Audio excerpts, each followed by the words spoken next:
de la souris là-bas. Il est question pour nous de vous présenter la fibre optique. Tout d'abord, je dois me présenter. Moi, c'est l'étudiant Congo Abdelaziz à l'Institut universitaire de technologie de Kaoundiri niveau 2. Mon groupe et moi allons vous présenter la fibre optique sur 4 points, notamment en grand 1. La présentation de la fibre optique dans son ensemble. En grand 2, les types de fibre optique. Là, nous allons parler des explications et des rôles. En grand 3, l'avantage et les inconvénients de la fibre optique par rapport aux autres câblages. Et enfin, en grand 4, le fonctionnement complet d'une fibre optique qui va s'étendre du cœur au revêtement. La présentation de la fibre optique.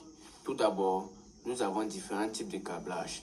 La fibre optique, le câblage de cuivre et le Wi-Fi. Cependant, dans cette vidéo, nous parlons uniquement de la fibre optique.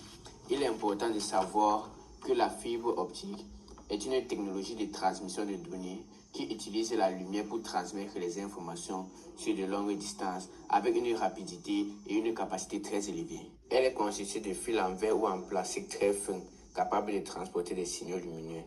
Son principe de fonctionnement est très simple. Elle repose sur le phénomène de la réflexion totale interne. La lumière injectée dans la fibre est guidée à travers celle-ci en rebondissant sur les parois grâce à une différence d'indice de réfraction entre le cœur et la fibre, le cœur de la fibre et la graine extérieure. Je suis l'étudiant Ango Mengame Julien Aimé. Nous allons parler ici du fonctionnement de la fibre optique qui sera attardé sur 4 points, à savoir le cœur de la fibre optique, le revêtement, la propagation de la lumière, la transmission des données. Sans plus perdre le temps, nous allons commencer par le cœur. C'est la partie centrale très fine où la lumière est guidée. Elle est fabriquée en verre ou en plastique de haute qualité et ceci permet une transmission efficace de la lumière. Le revêtement, encore appelé la gaine, qui a un indice de réfraction inférieur à celui du cœur. Cela permet de garder la lumière confinée dans le cœur grâce à un phénomène appelé la réfraction interne. La propagation de la lumière, très souvent des lasers ou des LED, ancrée dans la fibre à un certain angle grâce à la réflexion totale interne. Elle rebondit sur des parois du cœur et se déplace sur de longues distances transportant des données à très grande vitesse. La transmission de données. Les impulsions lumineuses qui traversent la fibre optique sont converties en signaux électriques à l'arrivée. Elles codent les informations vidéo, voix, Internet à travers des techniques complexes de modulation.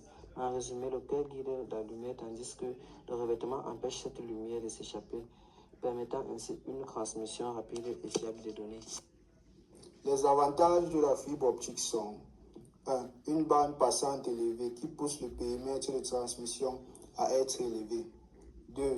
Une transmission de données rapide parce que les données sont transmises à la vitesse de la lumière. 3. Une résistance aux interférences parce que les fils ne sont pas affectés par les facteurs d'interférence externes. Les inconvénients de la fibre optique sont 1. Des coûts d'installation élevés parce que c'est un appareil fragile avec une longue bande passante. 2. La fragilité des câbles parce que les fils sont très fins comparés au cuir, ce qui les rend faciles à détruire. 3. Une expérience spécialisée parce que c'est très coûteux et faire des erreurs sur l'appareil serait plus coûteux. Bonjour tout le monde, je suis l'élève Nanabuta Arnold Brice. Je suis là pour vous présenter les deux principaux types de fibres optiques. Tout d'abord, nous avons la fibre optique monomode. Cette fibre a un noyau très fin, environ 8 à 10 micromètres de diamètre et permet à la lumière de voyager sur une seule trajectoire ou mode. Utilisée principalement pour les transmissions à longue distance et à haut débit, les réseaux téléphoniques, Internet à grande échelle. Elle minimise les pertes de signal et les interférences.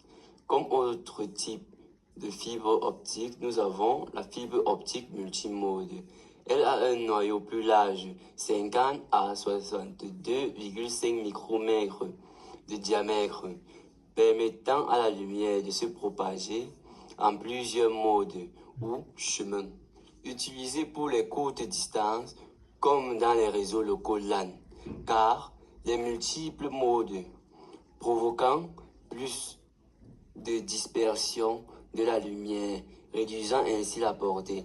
En résumé, la fibre monomode est utilisée pour les longues distances et les connexions à très haut débit, tandis que la fibre multimode est plus adapté aux courtes distances et au réseau Internet.